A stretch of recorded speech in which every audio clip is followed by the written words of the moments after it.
Alright, welcome back to our class on static and dynamic slicing. Before now, we already have discussed about static slicing where we established the criteria.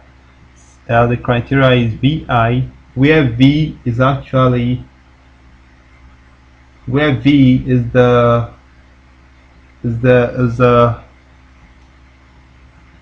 statement or the variable that we want to examine, and I is the statement we want to examine.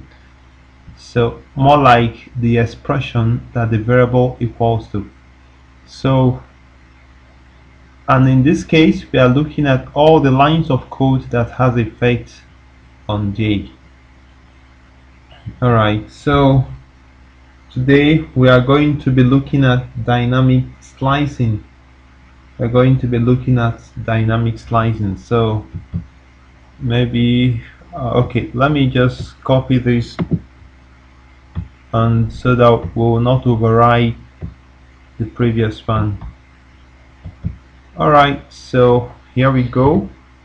In case of dynamic slicing, the criteria is given to be something like this. C equals, okay, okay, I think this pen I need to, sorry, let's remove this.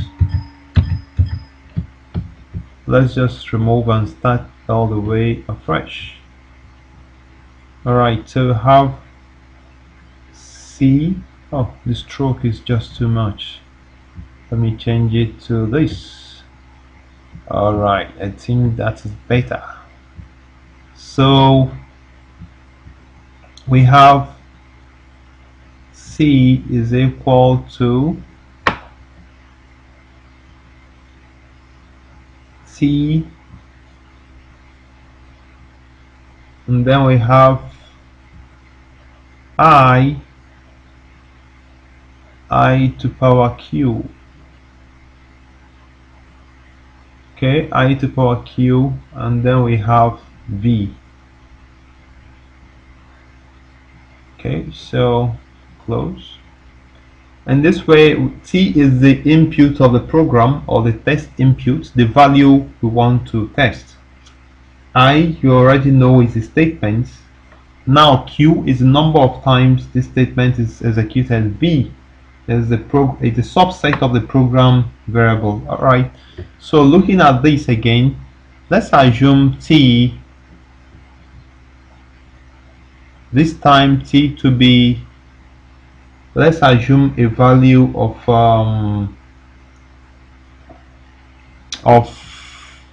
let's assume T is equal to N, I to be 8, let me just try this. I is 8, Q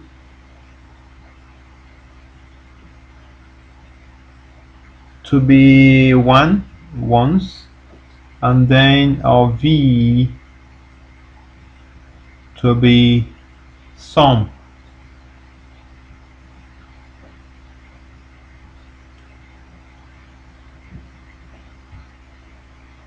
Okay, I know where this problem is coming from.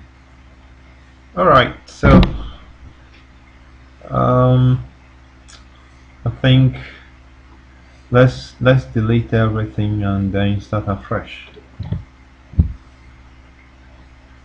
Alright, so we say that C, oh no, let me, the bigger one. Okay, so we have that C equals T I to power Q, and then we have V, and we say that T is the input or the test input, I is the statement, Q is number of times, and V is a subset of the program variable. So this is the test input, the statement, the variable that we want to consider. So let's assume that in this case, let's take t to be 1, okay, because we say that the first item there is the test input. So let's take the input of n is equal to 1, I to be 8,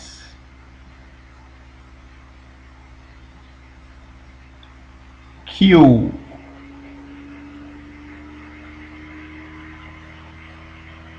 to be what? To be 1. So execute once, to semicolon, and b to be sum.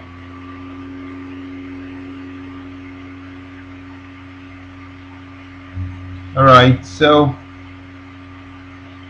we now want to examine what statements influence 8. What statements influence 8? We have value assignments on the sum, okay, like this statement 1, because this is 8, right? Sum. Then we also have this n inputs, and then we have statement number 5, because this directly influences sum, and of course we have the statement. So the dynamic slice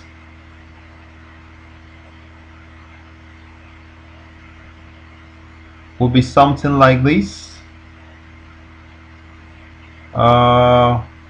1, 2, 3, 8.